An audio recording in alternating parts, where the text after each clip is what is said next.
Nagulat ang Batanga sa isang nakakakilabot na balita. Ang pinakamabentang karinderya ng kaldereta sa Barangay Tirto ay nagtatago pala ng sikretong mahirap paniwalaan.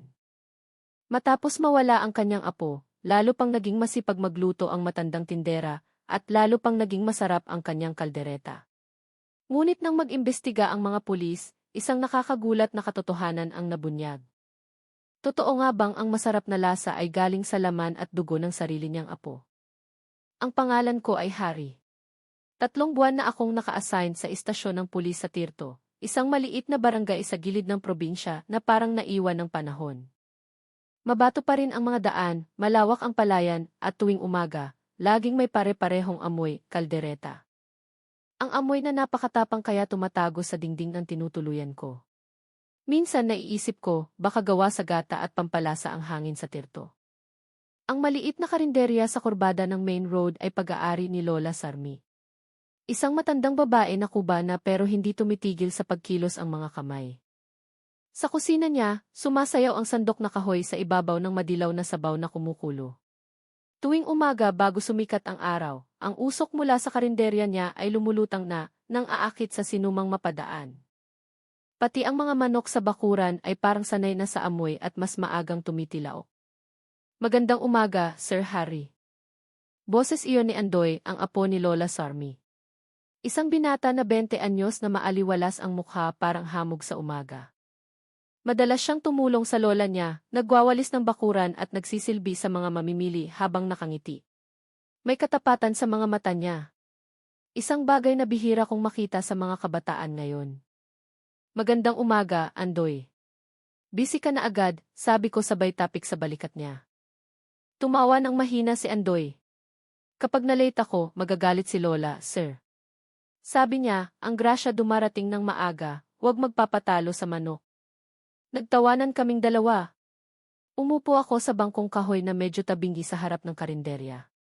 Ang amoy ng bagong lutong kalderetang kambing ay nagpakalam sa sikmura ko. Tumingin si Lola Sarmi mula sa kusina na may mahinang ngiti. Sir Police, dito na kayo mag-almusal. Bibigyan ko kayo ng pinakamalambot na parte. Kakatay ko lang ng kambing pagkatapos magdasal kanina. Tumango ako. Sige po, Lola. Pero magbabayad ako ha. Baka masanay ako sa libre, maging special customer ako. Tumawa ng mahina si Lola Sarmi. Kung lahat ng customer ay kasing espesyal nyo, sir, okay lang malugi. Maliit lang ang karinderya, yero ang bubong at tabla ang dingding. Pero ewan ko ba, laging mainit ang pakiramdam sa loob. May tawanan, amoy ng kahoy na panggatong, at tunog na nagtatama ang kaldero na parang musika ng Tirto. Bawat subo ng kaldereta ay parang paglunok ng alaala. Manis, maanghang at medyo mapait. Nang hapon, naglakad ako sa daan sa likod ng karinderya papunta sa ilog. Doon, nagtatakbuhan ang mga bata dala ang mga lumang gulong. Kumikinang ang ilog Tirto sa tama ng araw. Madalas akong pumunta dito para magpahinga matapos ang maghapon na pag-aasikaso ng maliliit na reklamo. Nakaw na manok, away sa lupa, o nawawalang kambing. Pero iba ang hapong iyon. May kakaibang pakiramdam na hindi ko maipaliwanag. Mas mabigat ang hangin at parang mas malakas ang huni ng mga kuliglig kaysa sa karaniwan. Sir Harry, tawag ng isang tao sa malayo. Si Kapitan Rene iyon, ang punong barangay. Babaeng nasa 40, may matatag na mukha pero magalang. Mabilis siyang naglakad palapit sa akin, hinihingal. Sir, mamayang gabi sana makadaan kayo sa barangay hall. May maliit na meeting tungkol sa seguridad. Nagsisimula na kasing mabahala ang mga residente dahil sa mga kakaibang tunog tuwing gabi. Kumunot ang noo ko. Anong klaseng tunog, Kapitan? Sabi nila tunog daw ng nahulog na kaldero, pero hindi lang 1 o 2 beses, halos gabi-gabi. Galing sa banda ng bahay ni Lola Sarmi. Natahimik ako sandali. Yung karinderya ng kaldereta. Pero inisip ko baka pusa lang, sir. Pero para makasigurado, pakicheck na lang mamayang gabi. Tumango ako, pero napuno ng tanong ang isip ko. Galing sa bahay ni Lola Sarmi. Di ba silang dalawa lang ni Andoy ang nakatira doon?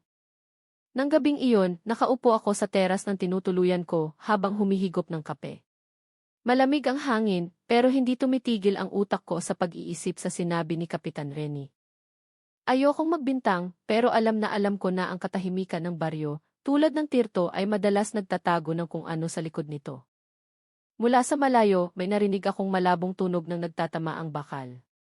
Klink lang. Galing sa direksyon ng karinderya. Tumayo ako, baka pusa lang. Pero ewan ko ba, kusa akong naglakad papunta sa pinanggalingan ng tunog. Tahimik ang daan papunta sa karinderya. Tanging tunog ng dahon at huni ng insekto ang naririnig. Pagdating ko sa harap ng karinderya, may manipis na usok pang lumalabas sa siwang ng bubong. Kumatok ako ng mahina. Lola Sarmi. Walang sumagot. Kumatok ako ulit, medyo malakas. Lola Sarmi, si Harry po ito. Ilang segundo ang lumipas, dahan-dahang bumukas ang pinto. Lumabas si Lola Sarmi na mukhang pagod. Diyos ko, Sir Harry, nag-ikot pa kayo ng ganitong oras? Umiti ako ng pilit. May narinig akong tunog ng nahulog na kaldero dito. Nag-aalala ang mga kapitbahay. Natahimik siya sandali tapos umiti ng mapait. Nahulog ko ang kaldero kanina. Pasensya na sa abala. Kakatapos ko lang maghugas. Sumilip ako sa loob. Mukhang maayos ang kusina. Pero nakakapagtaka, may malaking kaldero sa tungko na umuusok pa. 12:00 na ng gabi sa orasan. Nagluluto pa po kayo ng ganitong oras, Lola, tanong ko ng mahina. Tumawa ng mahina si Lola Sarmi pero mabigat ang tono. Kailangang igisa ng matagal ang rekado para lumabas ang lasa, sir. Sanay na ako sa ganito. Tumango ako. Pero pagtalikod ko, may naamoy ang ilong ko na kakaiba. Ang amoy ng kaldereta ng gabing iyon ay hindi gaya ng dati. May halong amoy bakal na parang kalawang. Lumingon ako ulit sa karinderya. Nakasara na agad ang pinto, iniwan akong tahimik. Kinabukasan ng umaga, bukas ang karinderya gaya ng dati. Bumalik ang mga tao para kumain ng ganadong-ganado. Abala si Andoy sa pagsisilbi habang tumatawa. Mukhang normal si Lola Sarmi, parang walang kakaiba. Umupo rin ako doon, sinusubukang kumbinsihin ang sarili na guni-guni lang ang nangyari kagabi. Pero nang sumayad ang kutsara ko sa karne, naamoy ko na naman iyon. Hindi amoy rekado, hindi gata, kundi bagay na tumutusok sa ilong, malabo pero malinaw, amoy bakal. Tumigil ako sa pagkumain, tinitigan ang malaking kaldero sa kusina na umuusok ng mahina. At ewan ko ba, sa gitna ng usok, parang may nakita akong anino ng taong nakatayo sa likod ng kurtina. Huminga ako ng malalim. Baka pagod lang ako, baka ilang ako. Pero ng araw na iyon, sa unang pagkakataon mula nang dumating ako sa Tirto, naramdaman kong masyadong tahimik ang baryong ito para sabihing payapa. 3 araw na ang nakalipas mula noong kakaibang gabi sa karinderya ni Lola Sarmi. Naaalala ko pa rin ang amoy bakal na humalo sa amoy ng kaldereta. Pero pinilit kong huwag masyadong isipin. Inisip ko na baka guni-guni ko lang o epekto ng kulang sa tulog. Ngunit ngayong umaga, isang nakakagulat na balita ang nagpagulo ng isip ko. Hindi pa umuuwi si Andoy mula kahapon ng hapon, sir, sabi ni Kapitan Reni na may halong pag-aalala. Pumunta siya sa istasyon kasama si Mang Nano, ang pinuno ng purok na karaniwang kalmado, pero ngayon ay maputla ang mukha. Karaniwan masipag ang batang iyon, sir. Maaga pa lang tumutulong na sa karinderya. Pero ngayon, kahapon pa walang balita. Bigla akong napatayo sa upuan. Nahanap na ba sa mga kaibigan niya? Opo, sir, sagot ni Kapitan Reni. Litong-lito na rin si Lola Sarmi. Ang sabi, nagpaalam lang si Andoy na bibili ng karne sa palengke, pero hindi na bumalik. Tinitigan ko ang bulletin board sa harap ko at huminga ng malalim. Sige, pupunta ako doon. Bago umalis, tiningnan ko ang kasama kong si Ben, isang batang pulis na madalas kong isama sa night patrol. Ihanda mo ang sasakyan. Pupunta tayo sa bahay ni Lola Sarmi ngayon. Tumango si Ben, sige po, sir. Mukhang normal ang baryo Tirto. Luntiang palayan, lumilipad na mga ibon, at amoy ng pampalasa na pumupuno pa rin sa hangin. Pero may kakaiba. Tahimik ang karinderya. Ang malaking kaldero na karaniwang umuusok ay may takip na tela at walang marinig na tawa ni Andoy. Huminto kami sa harap ng karinderya. Nakaupo si Lola Sarmi sa bangkong kahoy, nakatulala sa kalsada. Magandang umaga, Lola, bati ko ng mahina. Lumingon ang matanda, magaang mata. Sir Harry, tulungan niyo si Andoy, hindi pa siya umuuwi. Inikot ko na ang palengke, pero walang nakakita sa kanya. Tiningnan ko ang paligid ng bahay. Lahat mukhang maayos, masyadong maayos na parang kakatapos lang ligpitin para magtago ng kung ano. Pwede ko bang tingnan ang kusina, Lola? Magalang kong tanong. Nag-alangan si Lola Sarmi. Nanginig ang kamay ng ituro ang likod. Sige po, sir. Pero huwag po kayong magulo, kakatapos ko lang maglinis. Pumasok kami sa kusina. Ang liwanag mula sa maliit na bintana ay tumatama sa malaking kaldero sa tungko. Walang laman ang kaldero, pero may mansang kulay tsokolate sa sahig na mukhang bagong linis. Lumuhod ako para tingnan ng malapitan. Parang bakas ng dugo, sir, bulong ni Ben. Possible. Pero hindi pa siguradong dugo ng tao. Tinitigan ko ulit ang malaking kaldero. Sa labas nito, may malalim na gasgas na parang gawa ng matigas na bagay. Dahan-dahan kong binuksan ang takip. Walang laman. Pero iba ang amoy, hindi amoy kambing. May masangsang na amoy na parang nakulob. Lumingon ako kay Lola Sarmi na nakatayo sa pinto, nakatingin sa amin na mapula ang mata. Lumang rekado lang yan, sir. Hindi ko pa nahugasan. Tumango ako ng dahan-dahan. Sige po, pero kailangan kong tingnan ang likod bahay, Lola. Naging tensyonado ang mukha ni Lola Sarmi. Likod bahay? Para saan? Naniniguro lang po, Lola. Baka may baka si Andoy doon. Mukhang gusto niyang tumanggi, pero bumuntong hininga na lang siya. Sige po, sir. Pero mag-ingat kayo, maputik pa. Ang likod bahay ni Lola Sarmi ay puno ng saging at ilang lumang drum. Inisa-isa ko ang bawat sulok gamit ang flashlight. Iba ang itsura ng lupa sa kanan, mas maitim na parang bagong hukay at tinabunan ulit. Lumuhod ako at hinawakan ang ibabaw, basa pa. At sa isang sulok, nakakita ako ng piraso ng pink na tela na punit. Tela na parang parte ng damit na madalas suot ni Andoy kapag tumutulong sa karinderya. Tumingin ako kay Ben. Kailangan nating imbestigahan to ng mas malalim. Sumigaw si Lola Sarmi mula sa teras. Sir, huwag niyong hukayin. Libingan lang yan ng namatay na manok. Huwag kayong gumawa ng gulo. Matagal ko siyang tinitigan, sinusubukang basahin ang mukha niya. Pero mabilis na umiwas ng tingin si Lola Sarmi, pinunasan ang luha gamit ang nanginginig na kamay.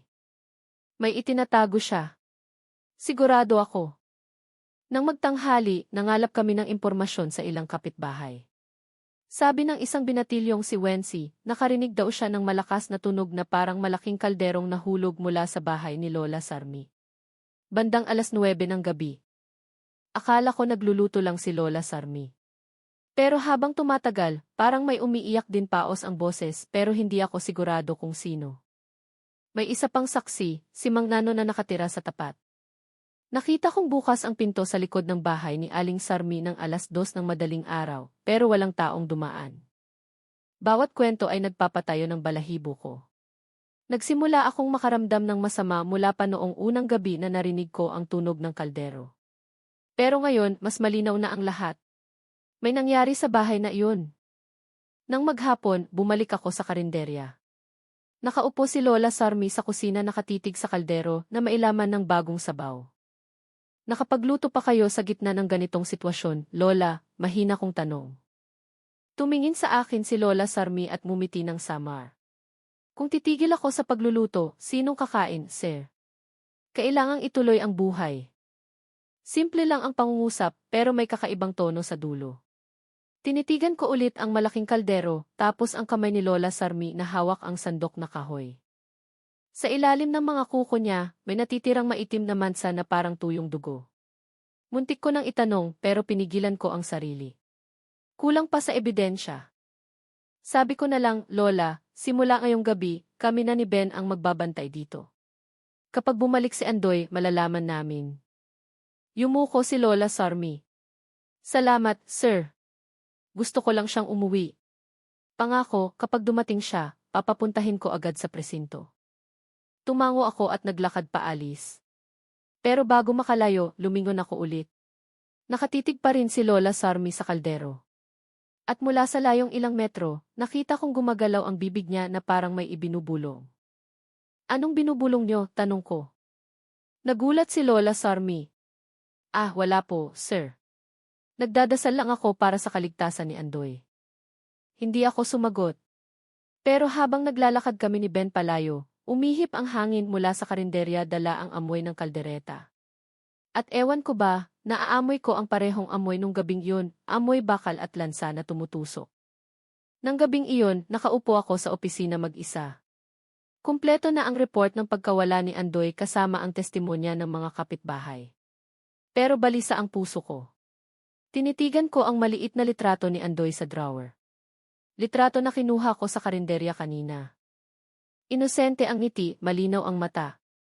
Hindi deserve ng batang to ang ganitong katapusan. Ano man ang katotohanan. Biglang tumunog ang telepono ng opisina. Mahina at nanginginig ang boses sa kabilang linya. Si Kapitan Rennie. Sir Harry, hindi ko alam kung importante to o hindi, pero may nakakita daw na residente ng kakaiba sa ilog sa likod ng bahay ni Aling Sarmi. Agad akong tumayo. Anong kakaiba, Kap?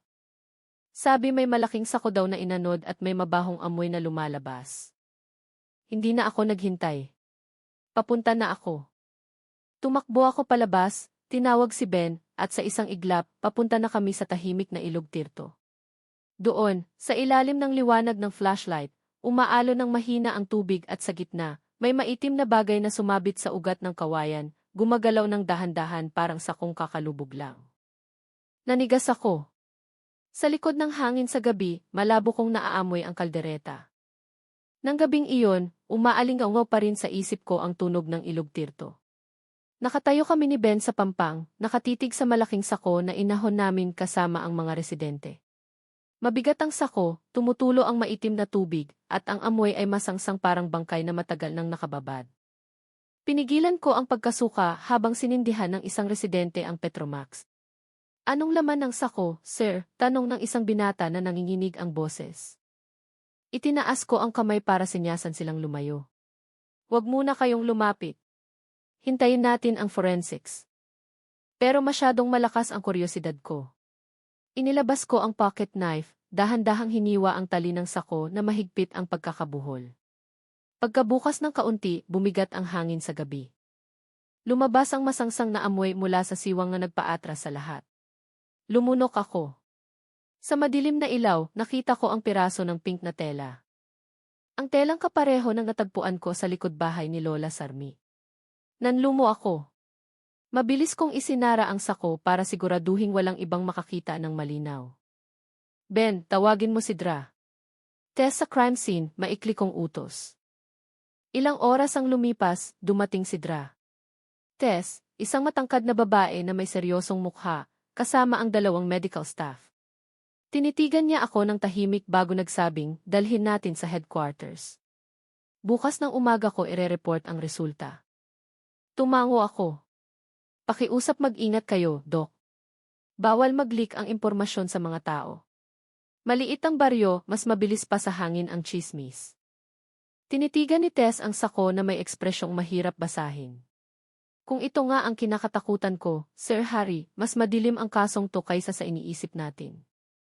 Kinabukasan ng umaga, nagsimula ng kumalat ang balita kahit sinubukan naming itago. Nagkumpulan ang mga tao sa paligid ng presinto, nagtatanungan. Dumating si Kapitan Rennie na nag-aalala. Sir, sabi nila may natagpo ang sako sa ilog kagabi. Totoo bang si Andoy iyon? Hindi ako sumagot agad. Hindi pa sigurado, kap hinihintay pa namin ang resulta ng eksaminasyon ni Dra. Tess. Matagal akong tinitigan ni Kapitan Rennie bago bumulong. Kung may nangyari man kay Andoy, natatakot ako na baka hindi kayanin ni Aling Sarmi, sir. Gumanti ako ng tingin. Sa tingin ko rin. Nang magtanghali, dumating ang initial report ni Dra. Tess. Sa masikip kong opisina, biglang naging tensyonado ng buksan ni Tess ang folder ng resulta. Ang laman ng sako ay hindi buong katawan, mahina niyang sabi, parte lang, buto ng braso ng tao, ilang piraso ng tela, at hiwa ng laman na bahagyang durog na. Yumuko si Ben, namumutla. Lumunok ako, sinusubukang mag-focus. Sigurado bang kay Andoy, tanong ko. Hindi pa 100%, sagot ni Tess. Pero base sa initial test, tugma ang tissue sa blood type ni Andoy. Ipinadala ko na ang IFIG sample sa provincial lab, lalabas ang full result sa makalawa. Tumahimik ang kwarto. Matagal kong tinitigan ang folder bago dahan-dahang isinara. Salamat, Doc. Nang palabas na si Tess, huminto siya sa pinto at nagsalita ng hindi lumilingon, Sir Harry, alam kong mabait na matanda si Lola Sarmi, pero huwag niyong baliwalain ang kutob niyo. Ang amoy na naamoy ko sa sako ay kaparehong-kapareho ng amoy ng sabaw ng kaldereta sa karinderya niya. Natigilan ako. Tumingin sa akin si Tess saglit. Alam kong parang baliw pakinggan. Pero sigurado akong hindi ito nagkataon lang. Nang hapon, bumalik kami ni Ben sa bahay ni Lola Sarmi. Bukas ang karinderya gaya ng dati, parang walang nangyari. May ilang tao pang kumakain doon, tumatawa habang pinupuri ang sarap ng kaldereta na mas sumarap daw. Nakatayo ako sa harap ng karinderya, pinagmamasdan sila isa-isa. Mga mukhang hindi alam kung ano ang posibleng kinakain nila. Lola, bati ko nang magsimulang umalis ang mga mamimili. Lumingon si Lola Sarmi na may mahinang ngiti. Nandyan na naman pala kayo, Sir Harry. Kakain ba kayo, iho? Umiling ako. Hindi po, Lola. Gusto ko lang magtanong-tanong tungkol kay Andoy. Ibinaba ni Lola Sarmi ang sandok at umupo sa bangko sa harap. Nalilito rin ako, sir. 3 araw nang hindi umuuwi. Karaniwan nagpapaalam siya kapag aalis ng matagal. Pero ngayon tahimik lang. May problema ba si Andoy, Lola? Baka utang o nakaaway? Natahimik ng matagal si Lola Sarmi. Wala naman, mabait na bata yun. Madalas lang magreklamo kasi masyado raw akong nagpapagod. Tinitigan ko ang nanginginig niyang kamay sa kandungan. May maitim naman sa parin sa ilalim ng kuko niya na hindi naalis. Lola, maingat kong sabi. May nahanap kaming sako sa ilog kaninang umaga. May lamang tela na parang damit ni Andoy. May alam po ba kayo? Tumingin sa akin si Lola Sarmi, dahan-dahang nangingilid ang luha. Kinagat niya ang labi at yumuko. Hindi ko alam, sir. Pero 2 gabi na ang nakararaan na naginip ako ng masama. Sa panaginip, dumating si Andoy.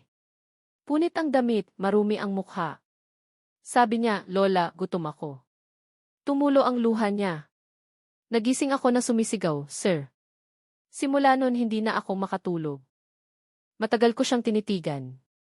May bahagi sa akin na gustong maniwala na isang takot na matanda lang si Lola Sarmi. Pero may ibang bahagi, mas madilim na bahagi na bumubulong. May alam siya. Tumayo ako. Sige po, Lola. Kapag may naalala kayo, kahit maliit na bagay, pakisabi sa akin. Tumango ng dahan-dahan si Lola Sarmi. Opo, Sir Police. Bago umalis, sumulyap ako sa kusina niya. Nasa tungko pa rin ang malaking kaldero. Umuusok ng mahina ang sabaw. Pero ngayon napansin ko na may manipis na itim sa gilid ng sabaw at mas matapang ang amoy kaysa dati. Nagmadali akong lumabas, pinipigil ang biglang pagkahilo. Nang gabing iyon, nakaupo ako mag-isa sa opisina. Kumukurap-kurap ang fluorescent light sa itaas. Binuksan ko ulit ang report ng pagkawala ni Andoy at nagdagdag ng bagong nota. Ang amoy ng sabaw ng kaldereta sa karinderya ni Sarmi ay kapareho ng amoy mula sa sako na natagpuan sa ilog. Malakas ang hinala. Direktang sangkot ang may-ari ng karinderya. Kailangan ng karagdagang imbestigasyon. Nanginig ang kamay ko habang sinusulat yun. Tinitigan ko ang litrato ni Andoy na nasa mesa ko ngayon. Inosente ang ngiti, malinaw ang mata. Hindi deserve ng batang to ang ganitong katapusan. Ano man ang katotohanan. Pumasok si Ben na may dalang 2 tasa ng kape. Sir, masama rin ang kutob ko. Hindi lang kainan ang karinderyang yun. Tumingin ako sa kanya. Naramdaman mo rin? Tumango si Ben, opo. Nung nakatayo ako sa harap ng tungko kanina, may narinig akong maliit na boses mula sa loob ng kaldero na parang may nagsasalita. Pero mahina lang. Nanigas ako. Anong boses? Isang salita lang, mahinang sagot ni Ben, tulong. Nagkatinginan kami. Malamig sa kwarto kahit sarado ang bintana. Sa labas, umiihip ang hangin sa gabi dala ang malabong amoy ng pampalasa. Amoy na hindi na nakakagutom ngayon. Sa halip ay nagpapatayo ng balahibo. At sa unang pagkakataon mula nang ma-assign ako sa Tirto, alam kong ang kasong ito ay hindi lang tungkol sa nawawalang tao, tungkol ito sa lasa na nagtatakip ng kasalanan. Ika-4 na araw na mula nang mawala si Andoy, iba ang pakiramdam sa Baryo Tirto. Mas makapal ang hamog ng umagang iyon. Tahimik ang kalsada, pati manok parang ayaw tumilaok. Dumating ako sa presinto na mabigat ang ulo, puyat magdamag. Puno ang isip ko ng iisang bagay. Lalabas na ngayon ang resulta ng AK test galing sa provincial lab, sir, sabi ni Ben nang buksan ko pa lang ang computer. Papunta na dito si Dra. Tess. Nasa kanya na daw ang resulta. Tumango ako ng dahan-dahan. Sige, ihanda mo ang maliit na conference room. Doon tayo maghintay. Tumingin sa akin si Ben saglit bago bumulong. Kung tugma ang resulta kay Andoy, ibig sabihin. Tinitigan ko siya ng malalim. Huwag kang mag-conclude bago ang oras. Pero sa loob-loob ko, alam kong may kutob na ako na papunta doon simula pa noong unang gabi na natagpuan namin ang sako sa ilog. Sana lang mali ang kutob ko. Pagkalipas ng 1 oras, dumating si Dra. Tess. Mukhang pagod. Seryoso ang mukha. Pagkaupo, binuksan agad niya ang brown envelope na dala niya. Lumabas na ang ICT test result, kalmado pero mabigat niyang sabi. Ang tissue sample na nakuha sa ilog ay 100% match sa genetic identity ni Andoy. Biglang tumahimik ang kwarto. Tinitigan ko ang mesa, huminga ng malalim. Hinaplos ni Ben ang mukha niya ng marahas. So si Andoy. Itinaas ko ang kamay para patigilin siya. Hindi na kailangang sabihin, mahina kong sabi. Tumingin sa akin si Tess at nagdagdag, may isa pang mas kakaiba. Nakakita kami ng bakas ng mantika at pampalasa sa tissue ng karne, partikular na ang luyang dilaw, tanglad at dahon ng dayap. Lahat ay tugma sa ingredients ng kaldereta. Parang tumigil ang tibok ng puso ko sandali. Pumikit ako, inulit-ulit sa isip ang mga salitang iyon. Luyang dilaw, tanglad, dahon ng dayap. Ang amoy na pumupuno sa hangin ng Tirto. Ang amoy na nagpapasaya sa mga taong pumupunta sa karinderya ni Lola Sarmi. Alam ko ang ibig sabihin nun pero hindi pa ako handang sabihin. Nang maghapon, nagdesisyon akong pumunta mismo sa bahay ni Lola Sarmi. Sarado ang karinderya ng araw na iyon. Nakakandado ang pinto sa harap pero may manipis na usok mula sa kusina sa likod. Nagkatinginan kami ni Ben at nagpa siyang umikot sa likod dumaan sa makipot na daan sa pagitan ng mga puno ng saging. Dahan-dahan akong naglakad. May narinig ako mula sa likod ng bintana ng kusina. Mahinang boses na nanginginig parang nagdarasal. Sumilip ako ng kaunti. Sa loob ng kusina, nakaupo si Lola Sarmi sa sahig na lupa yakap ang isang bagay na nakabalot sa puting tela. Basa ng luha ang mukha niya. Nanginginig ang labi. Hindi na kaya ni Lola, apo. Patawarin mo si Lola. Naramdaman kong umagos ng mabilis ang dugo ko. Bumulong si Ben, sir, pasukin na natin. Umiling ako. Sandali lang. Gusto kong makarinig pa. Pero biglang tumayo si Lola Sarmi at binuksan ang malaking kaldero sa tungko. Napuno agad ng makapal na usok ang kwarto. Matagal niyang tinitigan ang sabaw bago bumulong, ngayon, mapapanatag na si Lola. Nakauwi ka na. Hindi ko na kaya. Tinulak ko ang pinto ng kusina at nagulat si Lola Sarmi, muntik nang mabitawan ang sandok. Lola Sarmi. Matigas pero nanginginig ang boses ko. Anong ginagawa niyo? Natigilan siya. Blanko ang tingin sa akin tapos lumipat sa kumukulong kaldero. Sir Police, mahina niyang sabi. Mali ang dating mo. Humakbang ako palapit. Alam namin ang tungkol kay Andoy. Alam namin ang nangyari. Nanginginig ang kamay ko habang nakaturo sa kaldero. Anong nandyan, Lola? Tumingin sa akin si Lola Sarmi tapos biglang tumawa ng mahina. Mahina ang tawa niya parang iyak. Karne lang yan, Sir Harry. Gaya ng dati, gusto ng tao. Sabi nila pinakamalambot ang lasa. Parang tumigil ang mundo. Hinawakan ni Ben ang balikat ko, bumulong, "Sir." Baliw. Huminga ako ng malalim, sinubukang kontrolin ang sarili. "Lola, makinig kayo sa akin." Nakita namin ang labi ni Andoy sa ilog. Alam din namin ang tungkol sa sangkap ng kaldereta na nasa katawan niya. Pakisabi ang totoo. Nagsimulang tumulo ang luha sa kulubot niyang mukha. Yumuko si Lola Sarmi. Nanginginig ang dalawang kamay. "Ayoko, pero wala akong choice, sir." Nanahimik ako. Nagpatuloy siya sa mahinang boses na parang putol-putol na dasal. "Dumating ang loan shark nung araw na iyon. Sabi ko kunin ang karinderya kapag hindi ako nakabayad. Sabi ni Andoy tutulong siya. Pero nag-away kami ng gabing iyon. Nagalit ako, tinulak ko siya sa tungko at tumama ang ulo ni Andoy sa bato. Nagpanik ako. Tatawag sana ako ng tulong. Pero natakot akong isipin nilang pinatay ko ang sarili kong apo." Tinakpan niya ang mukha gamit ang dalawang kamay. "Tapos nakita ko yung malaking kaldero. At nabaliw ako, sir. Nabaliw ako. Isa lang ang naisip ko. Huwag mawala si Andoy sa akin." Napakuyom ang kamao ko, pinipigil ang galit at takot na magkahalo. Umiwas ng tingin si Ben, halos masuka. Tinitigan ko ang kaldero ng walang maramdaman. Ang amoy ng pampalasa na dati ay nakakagutom ngayon ay naging amoy ng kamatayan na nakakasakal. Dahan-dahan akong lumapit kay Lola Sarmi. "Alam niyo ba ang ibig sabihin nito, Lola?" Dahan-dahan siyang tumango, blanko ang mata.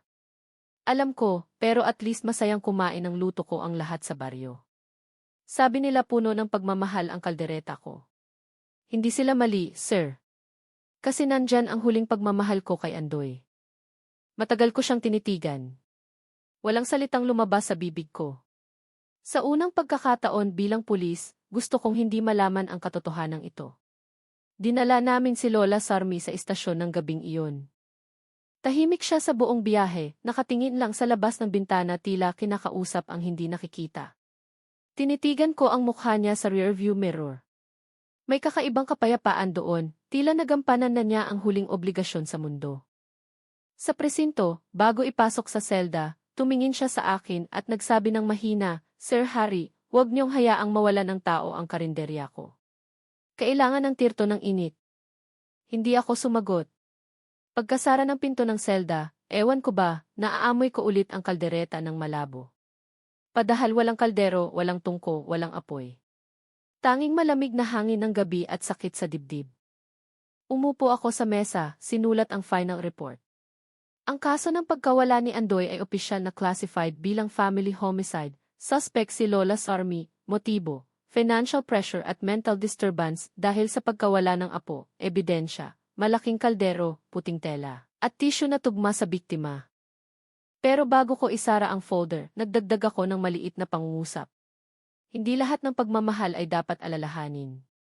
Tumingin ako sa bintana sa labas. Tahimik na ulit ang Baryo Tirto. Pero sa hangin, may natitirang amoy na ayaw umalis. Amoy ng kaldereta na hindi na magiging katulad ng dati.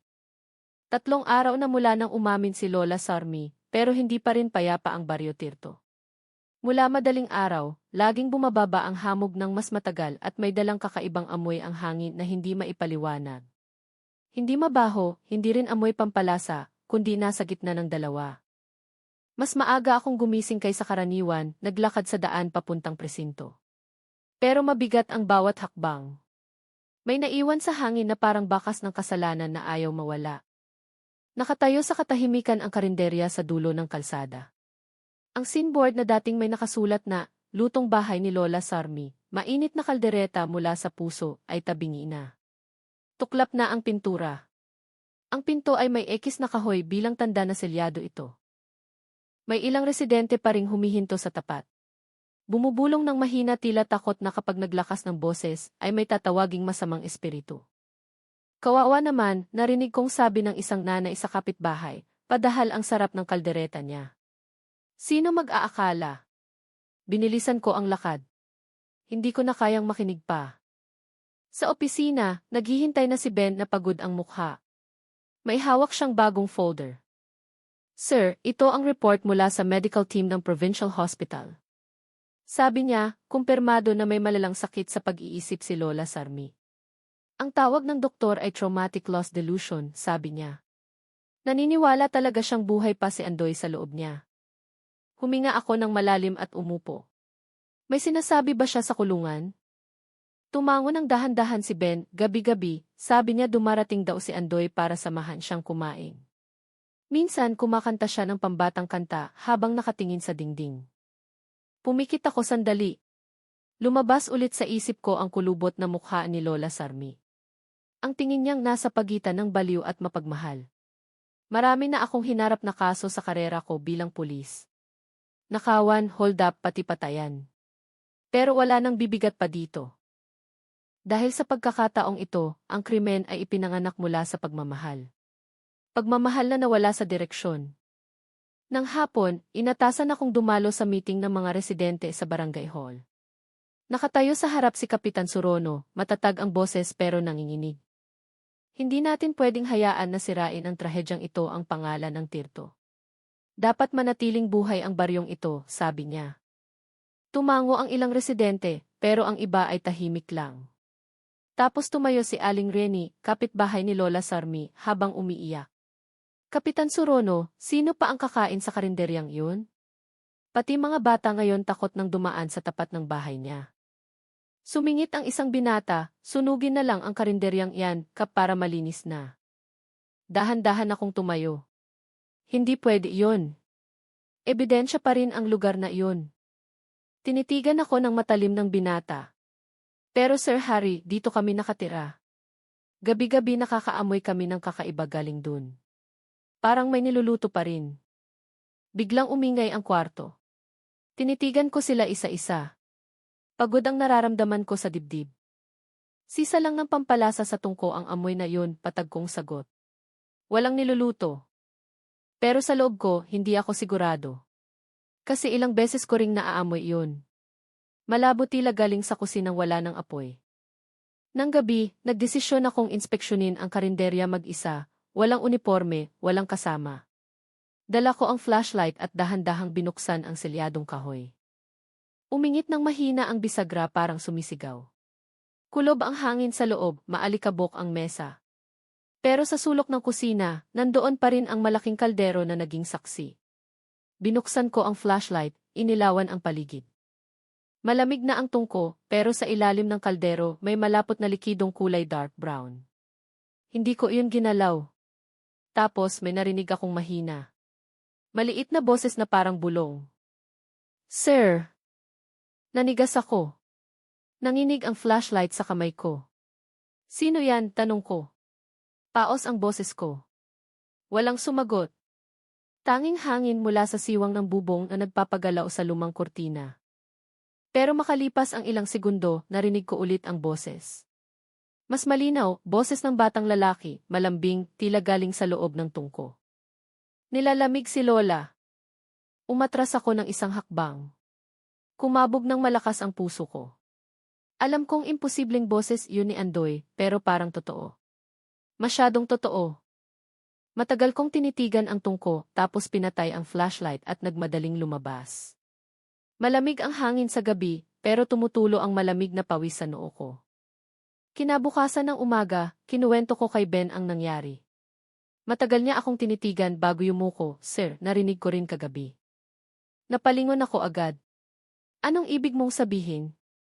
Hindi malayo ang bahay ko sa karinderya. Bandang hating gabi, nakarinig ako ng 3 katok galing sa kusina. Pagkatapos nun, may amoy kaldereta, pero kakaiba ang lasa, nakakasuka. Nagkatinginan kami ng walang imikan.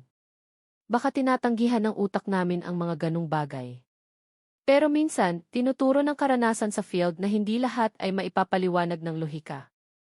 Nang magtatanghali, nakatanggap ako ng tawag mula sa provincial hospital. Gustong makausap ako ni Dra. Tess. Sir Harry, kakatapos ko lang suriin ang additional findings, sabi niya sa telepono. Kakaiba to, pero sa tissue ni Andoy, nakakita kami ng enzymes na karaniwang lumalabas pagkatapos lutuin. Ibig sabihin talagang niluto ng buo si Andoy. Natahimik ako. Nagpatuloy si Tess. Pero may mas kakaiba pa. Ang utak at puso ni Andoy ay hindi natagpuan kahit saan. Parang sadyang itinago ang dalawang parteng iyon. Tumayo ang balahibo ko sa sinabi niya. Saan itinago, Dok? Mahinang sumagot si Tess. Hindi namin alam. Pero nung inilipat ng mga staff si Lola Sarmi sa mental hospital, may nakita silang maliit na garapon sa bag niya. May lamang dilaw na likido at sa loob nun ay may parang maliit na piraso ng tissue ng tao. Hinigpitan ko ang hawak sa telepono. At anong ginawa ni Lola Sarmi nung nakita yun? Umiti siya, mahinang sagot ni Tess. Sabi niya huling pagmamahal niya yun kay Andoy. Nang gabing iyon, hindi ako makatulog. Nakaupo ako sa opisina nakatitig sa file ng kaso na halos tapos na. Pero ewan ko ba, hindi ako mapalagay. Tuwing pipikit ako, naaalala ko ang malambing na boses sa karinderya. Ang boses na tumatawag ng mahina mula sa likod ng tungko. Nilalamig si Lola. Dumilat ako ulit. Sa labas ng bintana, gumagalaw ang ilaw ng poste dahil sa hangin. Alam kong hindi ako baliw. Pero patuloy akong minumulto ng pakiramdam na iyon. Tumayo ako, kinuha ang case file at binuksan ulit. Sa dulo ng report ko, nagdagdag ako ng maliit na pangungusap. Kahit opisyal lang sarado ang kaso, naaamoy pa rin ang kaldereta tuwing umiihip ang hangin mula sa bahay ni Lola Sarmi. Hindi ko alam kung saan galing, baka sa tungkong hindi naman talaga namatay ang apoy. Tumingin ako sa langit sa gabi sa bintana. Sa malayo, sa kanlurang bahagi ng baryo, may malabong usok na umaakyat sa ere. Hindi ko alam kung galing iyon sa ibang kusina o sa bagay na ayaw pang umalis. At sa unang pagkakataon sa buhay ko bilang pulis, nagdasal ako na sana hindi na lumabas ang katotohanan. Dahil may mga sikretong mas mabuting manatiling nakabaon, kasama ng amoy ng nabubulok na pampalasa sa hangin ang tirto. Mula ng gabing iyon, hindi na ako nakatulog ng mahimbing. Lagi akong nagigising sa gitna ng gabi dahil sa malabong amoy ng kaldereta na parang inihahain sa kwarto. Kahit alam kong walang nagluluto sa bahay. Tinapon ko na nga ang lahat ng pampalasa, luyang dilaw, tanglad, dahon ng dayap.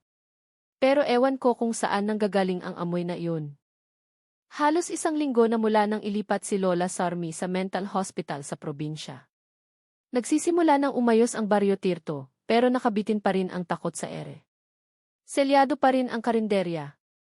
Pero nitong mga nakaraang gabi, nag-report ang mga residente na may nakikita silang manipis na usok na lumalabas sa tsimenya ng kusina. Padahal wala nang laman ang tungko, sabi ni Ben kaninang umaga. Tiningnan ko mismo, sir. Pero nakakapagtaka, mainit ang mga bato sa paligid ng tungko parang bagong gamit. Tinitigan ko lang ang report sa mesa, hindi sumagot. Pagod na akong makarinig ng mga kababalaghan. Pero habang pilit kong binabaliwala, lalong nagiging totoo ang mga ito. Nang hapon, naglakad ako papunta sa maliit na palengke ng Tirto. Puno pa rin ang amoy ng pampalasa ang hangin doon. Pero ngayon, sumasakit ang tiyan ko sa amoy. Huminto ako sa pwesto ni Kapitan Reni na nagtitinda na ngayon ng mais pagkasara ng karinderya. Binati niya ako ng pilit ng ngiti. Sir Harry, sabi niya. Madalas pa rin daw magsalita mag-isa si Lola Sarmi sa ospital, no? Tanong niya ng mahina habang nagsusukat ng bigas na mais. Tumingin ako sa kanya. Saan niyo narinig? Sa anak ko na nagtatrabaho doon. Sabi niya tuwing hapon kinakausap ng matanda ang hangin. Sabi niya, gutom si Andoy. Luto muna si Lola ha. Lumunok si Kapitan Reni, nanginginig ang boses. Sir, natatakot ako. Takot ako na baka hindi pa matahimik ang kaluluwa niya. Hindi ako sumagot. Ang kinakatakutan ko ay hindi ang kwento ni Kapitan Reni, kundi dahil kagabi narinig ko rin ang parehong pangungusap sa panaginip ko. Gutom si Andoy, luto muna si Lola ha. Nang gabi, bumalik ako sa opisina. Umuwi na si Ben pero nagpaiwan ako. Gusto kong tapusin ang final report ng kaso sa Tirto para ipadala sa Provincial Police Office. Pero sa gitna ng pagsusulat, nakarinig ako ng yabag mula sa front desk. Akala ko guard. Pero nang tingnan ko, walang tao sa front desk, gumagalaw ng mahina ang chandelier na parang may dumaan lang, bumalik ako sa pagkakaupo. Pero biglang napuno ng amoy ng kaldereta ang kwarto. Mabilis akong lumingon at may nakita ako sa kabilang mesa. Isang mangkok, puting mangkok na may asul na guhit, parehong-pareho ng gamit sa karinderya ni Lola Sarmi. Nanginig ang kaliwang kamay ko. Alam kong wala akong nilagay na kahit ano doon. Kinuha ko ang maliit na flashlight at inilawan ang mangkok ng dahan-dahan. Sa loob nun ay may malapot na sabaw na kulay dark brown. Umuusok ng mahina, mainit pa. Lumunok ako at lumapit. Sakto ang amoy. Luyang dilaw, tanglad, dahon ng dayap. At sa loob ng sabaw, nakita ko ang maliit na piraso ng karne, pero hindi baka, hindi rin kambing. Maliit ang sukat, kakaiba ang hugis, tila kahawig ng daliri ng tao. Umatras ako, muntik nang matumba ang upuan. Gumalaw ang sabaw sa mangkok, pero hindi natapon. Gusto kong lumabas ng kwarto, pero ewan ko ba, nanigas ang paa ko. Mula sa pinto, may narinig akong maliit na boses, malambing na boses ng matandang babae. Kinain na, Sir Police. Mainit pa, di ba? Mabilis akong lumingon. Walang tao. Pero sa salamin ng bintana, hindi ako nag-iisa. Sa likod ng silweta ko, nakita ko ang anyo ni Lola Sarmi na nakangiti ng payapa. Sobrang payapa. Napaupo ako sa silya. Naipit ang hininga ko. At nang tingnan ko ulit ang mesa, wala nang laman ang mangkok. Tanging mansa ng sabaw ang naiwan sa ibabaw. Kinabukasan ng umaga, sinubukan kong kumbinsihin ang sarili ko na guni-guni lang iyon dahil sa kulang sa tulog.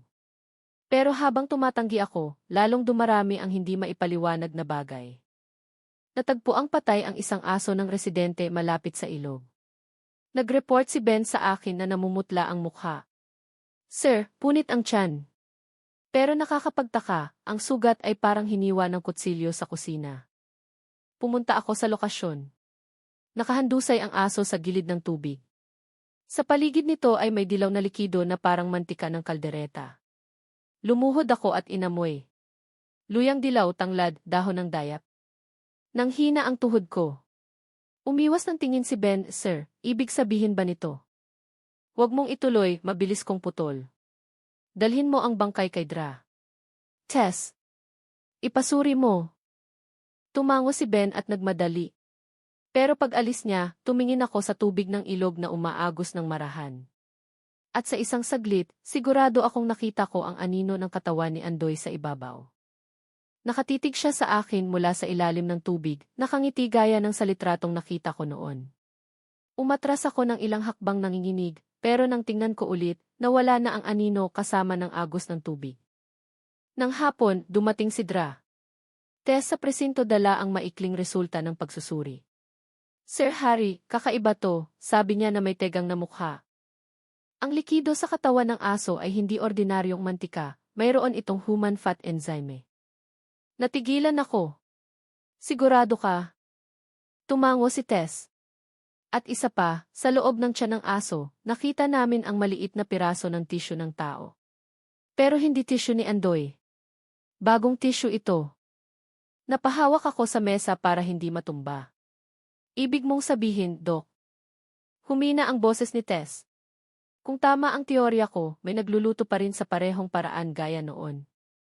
Parang umikot ang mundo sa paligid ko. Akala ko tapos na ang lahat matapos makulong si Lola Sarmi.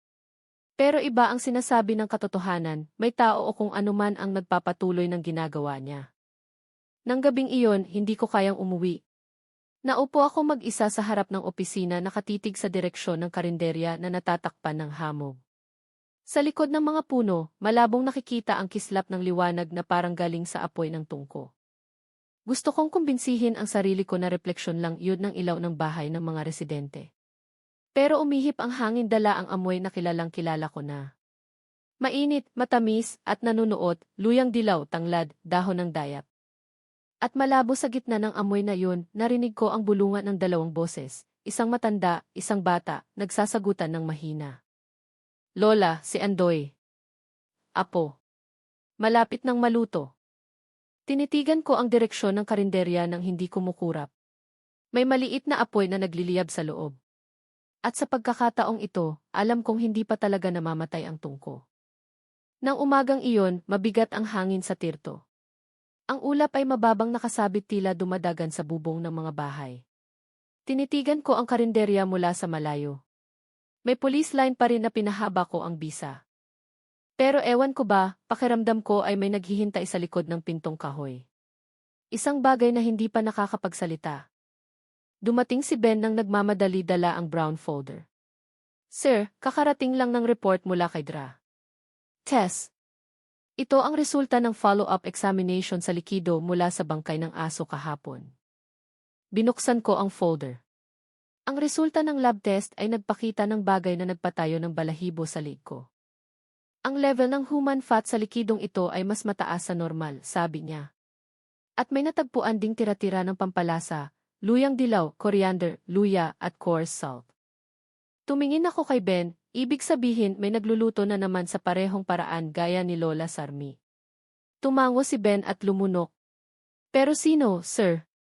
Nakakulong na si Lola Sarmi. Hindi ako sumagot. Sa loob ko, alam kong hindi magiging ganun kasimple ang sagot.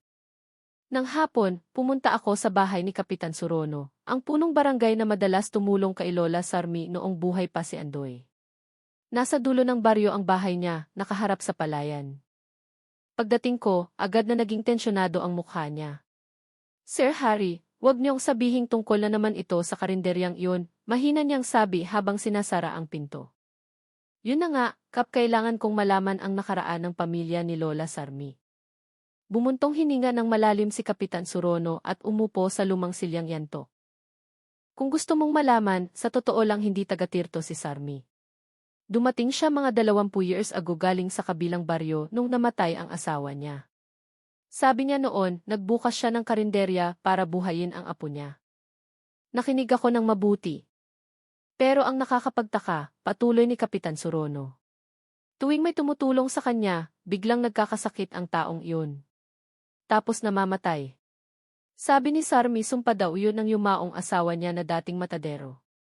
Nagagalit daw ang kaluluwa kasi inagaw ng asawa ang trabaho niya. Natahimik ako. Ang sumpa ay parang pamahiin lang. Pero pagkatapos ng lahat ng nangyari, hindi ko na kayang pagtawanan ang mga ganung bagay. At si Andoy, sabi ulit ni Kapitan Surono, ang batang iyon ay hindi niya tunay na apo. Napaayos ako ng upo. Anong ibig niyong sabihin? Matagal akong tinitigan ng kapitan bago nagsalita ng mahina, anak si Andoy ng ampon niya. At ang ampon na iyon ay isang babaeng nawala sa kabilang baryo. Hindi na nakita hanggang ngayon. Tumahimik ang kwarto. Tanging tunog ng hangin ang nagpapagalaw sa mga dahon sa labas ang naririnig. Mabilis ang tibok ng puso ko. Nagsisimula ng bumuo ng nakakatakot na pattern ang lahat ng kwento. Nang gabing iyon, nagdesisyon akong bumalik sa karinderya ng mag-isa. Nanginginig ang flashlight sa kamay ko dahil sa kaba. Nakasabit pa rin ang police line, pero bukas ang kandado. Sigurado akong nilock ko yun noong isang araw. Pagbukas ko ng pinto, sumalubong agad ang amoy. Mainit, malinamnam, nakakasuka at nakakagutom ng sabay.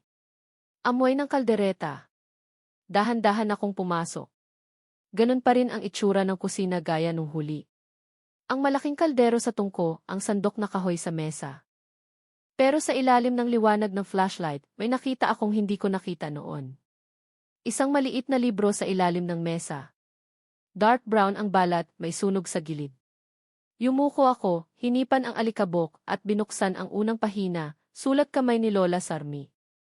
Recipe na pamana ng pamilya. Malambot na karne, payapang puso, buong kaluluwa. Binuklat ko ang ilang pahina at nanigas ang mata ko nang makita ang pahinang may sulat na pulang tinta. May listahan ng sangkap pero hindi karaniwang rekado. Murang taba, sariwang karne mula sa sariling kadugo, pakuluan hanggang sa bumango ng kaakit-akit. Huminto doon ang sulat. Tapos sa ibaba ay may nakasulat na kakaibang pangungusap. Ang kakain ay matatali, ang magluluto ay magiging walang hanggan. Nanginig ng matindi ang kamay ko. Ang librong iyon ay malinaw na hindi lang recipe.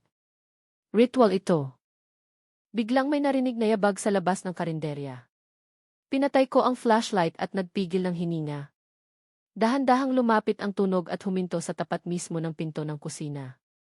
Gusto kong magsalita pero nanigas ang bibig ko. Umingit ang pinto at tumagos ang malamlam na liwanag sa siwang. May nakatayo doon. Payat na katawan, magulo ang buhok, at sa kamay ay may plastic bag na may tumutulong pulang likido. Sir Police, mahina ang boses niya. Kilala ko ang boses na iyon. Ben. Ben, anong ginagawa mo? Tinitigan niya ako gamit ang blangkong mata. Gusto ko lang tulungan si Lola Sarmi, sir. Sabi niya, kung tutulong ako, mabubuhay ulit si Andoy. Nanginig ang kamay ko. Bitawan mo yang supot, Ben. Tumawa siya ng mahina. Sir, ang bango no, kumuha lang ako ng kaunti sa asong namatay kahapon. Sabi ni Sarmi, ito ang unang BSA bago karne ng tao. Binunot ko ang baril pero nanikip ang dibdib ko. Nawala na sa sarili ang batang to. Ben, makinig ka sa akin, sigaw ko. Hindi si Lola Sarmi ang kumakausap sa'yo, ibang bagay yun. Pero humakbang siya palapit, nangingilid ang luha, parang bata ang boses. Sir, kapag niluto ko to, makakapaglaro na ulit si Andoy diba?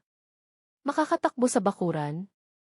Sinubukan kong lumapit ng dahan-dahan. Pero bago ako makahakbang, inihagis ni Ben ang supot sa tungko. Lumiyab ng mataas ang apoy.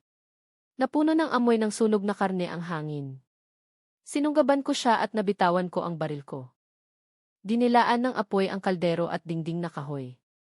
Sa sumasayaw na liwanag na kulay kahel, mukhang kakaiba ang mukha ni Ben, parang nakangiti ng may kasiyahan. Nahila ko siya palabas bago nasunog ang buong kusina. Bumagsak kami sa lupa, umubo ng malakas. Pero nang tingnan ko siya ulit, hinimatay na si Ben. Sa likod ng usok, narinig ko ang mahinang boses mula sa loob ng gumuguho ng karinderya.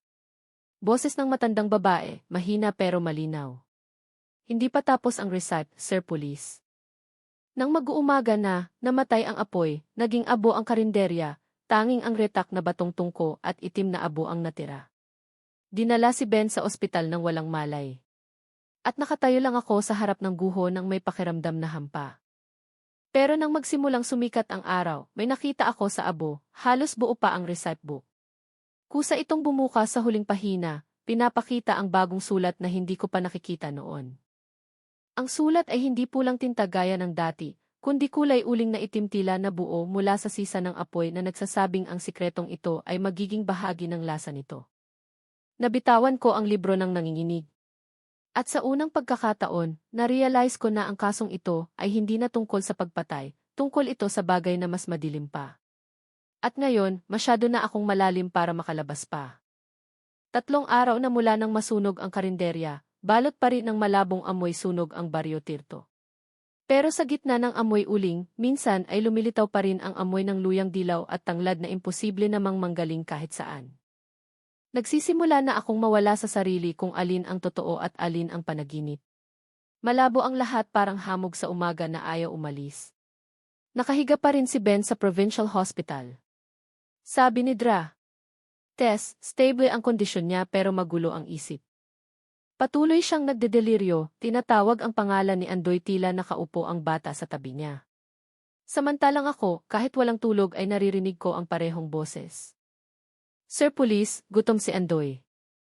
Noong una akala ko ay echo lang ng alaala ko. Pero laging dumarating ang boses tuwing hating gabi kasabay ng amoy ng kaldereta na sumisingaw mula sa labas ng bintana. Padahal malayo ang bahay ko sa nasunog na karinderya. Nang hapong iyon, nagdesisyon akong balikan ang pinangyarihan. Abo na ang karinderya. Tanging ang batong tungko ang natira, nakatayo parang lapida. Pero ang nakakapagtaka, sa gitna ng mga guho, nakakita ako ng maliit na halaman na tumutubo sa siwang ng bato. Ang tangkay ay light green, pero ang dahon ay mamula-mula parang may bahid ng dugo. Lumuhod ako, tiningnan ng maigi. Ang lupa sa paligid ng halaman ay basa, parang bagong dilig. Padahal 2 araw na ang nakalipas noong huling umulan. Hinawakan ko ang lupa, mainit. Biglang may kakaibang imahe na lumabas sa isip ko, imahe ng lumang kusina. Hinahalo ni Lola Sarmi ang malaking kaldero. Sa loob, may gumagalaw ng mahina, maliit na kamay na parang sa bata. Napasuray ako paatras. Mabigat ang hininga ko. Ang kamay na ginamit ko pang hawak sa lupa ay nanginginig na ngayon. At sa pagitan ng mga daliri, nakakita ako ng mansang dilaw, parang tira ng luyang dilaw na wala naman doon kanina. Sinubukan kong punasan, pero hindi natatanggal ang mansa. Uminit ang balat ko, parang niluluto mula sa loob. Nang gabi, nakaupo ako sa sala na may madilim na ilaw. Nasa mesa ang recipe book ni Lola Sarmi na nakuha ko sa guho. Hindi ko alam kung bakit ko inuwi. Baka dahil gusto ng parte ng pagkatao ko na malaman ang huling katotohanan na hindi pa nabubunyag. Gayunpaman, tuwing binubuksan ko ang pahina, nagbabago ang nakasulat sa loob. Ang sulat kamay na dati ay pula, ngayon ay parang tumutulo ng bagong likido. Ang sulat ay tumitibok ng mahina parang buhay. Binasa ko ang huling linyang lumabas ng gabing iyon. Ang makaamoy ay magiging bahagi ng lasa. Biglang sumakit ang tiyan ko. Tumakbo ako sa banyo, isinuka ang laman ng tiyan ko. Pero ang lumabas ay hindi laway, kundi madilaw na likido na may matapang na amoy ng kaldereta. Napahawak ako sa lababo. Nanginginig ang katawan ko. Sa salamin sa harap ko, mukhang banyaga ang mukha ko. Mapula ang mata, parang umuusok ang balat ng lig ko. At sa likod ng refleksyon, saglit kong nakita ang anino ng taong nakatayo sa likod ko. Si Andoy. Nakatitig siya sa akin na may patag ng ngiti. Blanko ang mga mata. Mabilis akong lumingon pero walang tao. Tumulo ang malamig na pawis sa noo ko. Gusto kong isiping panaginip lang to, pero masyadong totoo ang lahat. Alam kong may nangyayaring hindi makatwiran sa katawan ko. Kinabukasan, pumunta ako sa provincial hospital para makita si Dra. Tess. Nagulat siya nang makita ang mukha ko. Sir Harry, ang putlan niyo. Kumain na ba kayo? Tanong niya. Sumagot ako sa paos na boses. Hindi ako makakain ng kahit ano. Tuwing naaamoy ko ang pampalasa, umiinit ang katawan ko. Parang may tumutubo sa loob ng tiyan ko. Mukhang nalito si Tess. Pinahiga niya ako sa examination room at sinuri ang tiyan ko. Makalipas ang ilang minuto, huminga siya ng malalim. Naging seryoso ang mukha niya. Sir, kakaiba to, may naririnig akong tunog na parang galaw ng likido, pero hindi galing sa tiyan. Mas malalim. Parang may bagay na buhay. Tinitigan ko siya ng may takot. Anong ibig mong sabihing buhay? Matagal akong tinitigan ni Tess bago bumulong. Hindi ko alam. Pero kung magiging tapat ako, parang tunog ng kumukulong tubig. Bumangon ako na hinihingal. Kumukulo. Tumango siya ng dahan-dahan. Parang kaldero sa ibabaw ng tungko. Lumabas ako ng examination room ng pasuray-suray. Mabigat ang bawat hakbang at sa tainga ko, nagsisimula ng marinig ang tunog ng sandok na kahoy na kumikiskis sa bakal. Palakas ng palakas ang tunog. Nang gabi, nanaginip na naman ako. Pero sa pagkakataong ito, parang totoo ang lahat. Nakatayo ako sa kusina ng lumang karinderya. Kumukulo ang malaking kaldero sa harap ng tungko at may nakatayo sa likod ko. Si Lola Sarmi. Hawak niya ang mahabang sandok at nakangiti. Oras na, Sir Police. Kayo naman ang magbantay ng lasa. Gusto kong tumanggi pero hindi ko maigalaw ang katawan ko. Kusa ang galaw ng kamay ko, kinuha ang sandok na kahoy sa kamay niya at sinimulang haluin ang kaldero. Malapot ang sabaw, kulay matingkad na dilaw at mula sa loob ay mailumabas na gumagalaw. Maliit na kamay, maputla at mapulang mukha. Anong ginagawa mo sa kanya? Sigaw ko, pero parang muffled ang boses ko. Tinitigan ako ni Lola Sarmi gamit ang blangkong mata. Tumutulong lang ako. Gusto ng lahat ang lasang to, kayo na po ang magtuloy. Tinapik niya ang balikat ko at nang dumampi ang kamay niya sa balat ko, nakaramdam ako ng matinding init. Nagising ako agad pero nandoon pa rin ang amoy ng kaldereta. At sa kamay ko, may bakas ng dilaw na mansa na mas makapal kaysa dati.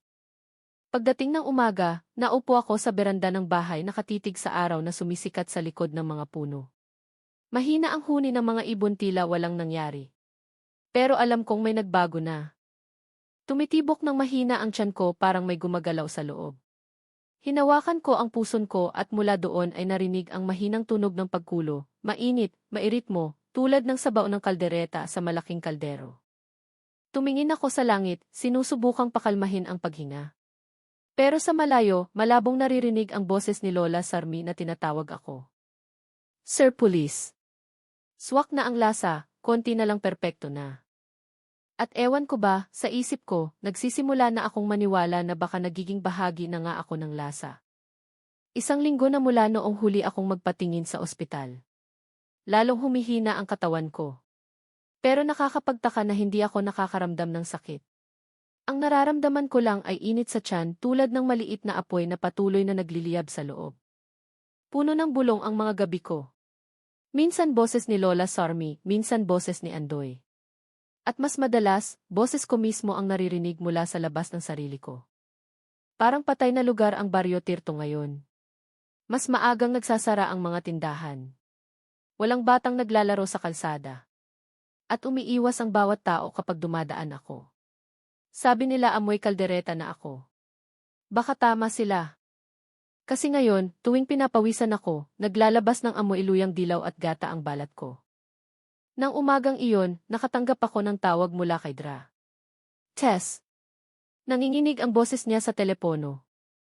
Sir Harry, kakatapos ko lang tingnan ang kondisyon ni Ben, gising na siya, pero pakiusap pumunta kayo dito. Kayo lang ang gusto niyang makausap. Dumiretso ako sa provincial hospital. Tahimik ang kwarto ni Ben, nakaupo siya sa kama, nakatingin sa bintana. Maputla ang mukha, pero matalim ang mata, malayong malayo sa dati. Ben, tawag ko ng dahan-dahan. Lumingon siya. Nanginginig ang labi tapos dahan-dahang ngumiti. Sir, dumating si Lola Sarmi kagabi. Lumunok ako. Ben, patay na siya. Hindi, sir, sabi niya habang nakatulala. Nakatayo siya dito sa tabi ng kama ko. Sabi niya, hindi pa natatapos ni sir ang reset. Nanigas ang katawan ko. Anong ibig mong sabihin? Sabi niya, hanggat nasa hangin pa ang amoy ng kaldereta, hindi pa perpekto ang lasa. At ang tanging paraan para matapos ito ay ibalik ang huling sangkap. Tinitigan ako ni Ben ng diretsyo, sabay dagdag sa boses na halos pabulong, ang huling sangkap ay kayo, sir. Natahimik ako ng matagal. Parang tumigil ang mundo sa pag-ikot. Nagpatuloy si Ben sa paos na boses. Sabi niya, kapag hindi tinapos ni sir, aamuyi ng buong baryo ang amoy na yun habang buhay. Walang makakatulog. Walang mabubuhay. Dahan-dahan akong tumayo, hindi makapagsalita. Ang mga salita ni Ben ay parang kutsilyong tumatarak sa isip ko. At ewan ko ba, sa loob ng dibdib ko, may bahagi sa akin na naniniwala. Nang gabing iyon, bumalik ako sa guho ng nasunog na karinderya. Madilim ang langit, kalahati lang ang buwan sa itaas. Dala ng hangin ang malabong pamilyar na amoy, kaldereta, mainit, nakakatakam, pero nakakatakot din. Sa gitna ng guho, ang batong tungko na dati ay sunog na sunog ngayon ay namumula na parang bagang nabuhay ulit. Lumapit ako. Sa tabi ng tungko, naroon ang recipe book ni Lola Sarmi na ewan ko kung paano nabuo ulit. Kusang bumukas ang huling pahina. Nagbago na naman ang sulat. Ang huli ay dapat magparaya. Ang nag-iingat ng lasa ay dapat maging lasa. Paulit-ulit kong binasa ang pangungusap. Tapos narinig ko ang malambing na boses sa tainga ko. Ang boses na madalas tumatawag sa panaginip ko. Sir Police, oras na. Mabilis akong lumingon at doon, sa gitna ng manipis na usok, nakatayo si Lola Sarmi. Payat ang katawan, sunog ang kalahati ng mukha pero payapa ang ngiti. Sa likod niya, nakatayo si Andoy, may dalang maliit na mangkok. Kalmado ang mukha, nagniningning ang mata parang tubig. Lola, tapos na ba? Mahinang tanong ni Andoy. Tumango si Lola Sarmi. Isang lasa na lang, apo. Tapos sabay silang tumingin sa akin. Uminit ang mata ko, naipit ang hininga ko. Gusto kong tumakbo, pero parang nakapako ang paa ko sa lupa. Lola, hindi ako kasali sa inyo, mahina kong sabi. Gusto ko lang tapusin ang kasong ito. Mumiti ng malambing si Lola Sarmi. Natapos niyo na, Sir Police. Pero bawat lasa kailangan ng tagabantay. Natikman niyo na, naamoy ang bango, tinago pa sa katawan niyo. Lumapit siya, tinapik ang dibdib ko. Ngayon, hayaan mong tuluyang sumanib ang apoy. Nanginig ang katawan ko. Biglang uminit ng sobra ang tiyan ko. Sumigaw ako at napaluhod. Lumabas ang usok sa balat ng tiyan ko. Hindi dugo, kundi dilaw na usok na amoy kaldereta. Sinubukan kong pigilan pero patuloy ang pag-init. Pumutok ang balat ko pero hindi masakit. Mainit lang parang yakap. Pahina ng pahina ang boses ni Lola Sarmi pero malinaw. Tingnan mo Andoy, perpekto na ang lasa. Tinitigan ko sila gamit ang mata kong lumalabo na. Ngumiti si Andoy at dahan-dahang lumapit. Salamat, Sir Police, malambing niyang sabi. Makakauwi na ako. Sa huling paningin ko, nakita ko silang naglaho kasama ang usok at nagliwanag ang tungko. Pagmulat ko ng mata, hindi ko alam kung gaano katagal ang lumipas. Nakatayo ako sa kusina ng buong karinderya. Nakatayo pa rin ang dingding na kawayan.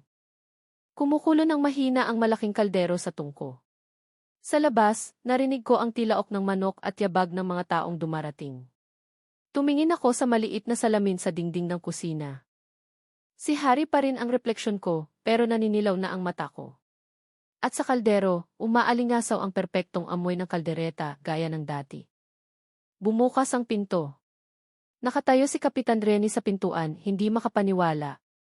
Sir Harry, bukas na ulit ang karinderya. Tipid akong umiti. Opo, kapswak na ang lasa ngayon. Lumapit siya, tinitigan ang kumukulong kaldero. Parehong-pareho ng dati. Hinalo ko ng dahan-dahan ang sabaw gamit ang sandok na kahoy. Sa ilalim ng kaldero may nakita akong umiikot. Hindi karne, hindi buto, kundi ang police badge ko. Kumikinang sa gitna ng madilaw na sabaw. Tinitigan ko ito sandali at tinakpan ang kaldero. Upo kayo, kaplibre ang kaldereta ngayon. Sa mga sumunod na araw, naging matao ulit ang tirto. Buka ang karinderya tuwing umaga at dumarating ang mga tao. Sabi nila mas masarap ang lasa kaysa dati. Mas malinamnam, mas mainit. Pero walang nakakaalam kung sino ang nagluluto sa likod ng kusina. Tanging tunog ng sandok na kahoy at kumukulong sabaw ang naririnig tuwing madaling araw. At minsan, sa gitna ng nakakapayapang amoy ng kaldereta, may magsusumpang nakarinig ng mahinang boses mula sa kusina. Gutom si Andoy. Luto muna si Lola ha. Kasunod ang boses ng mas batang lalaki, mabigat at kalmado. Opo, Lola, swak na ang lasa.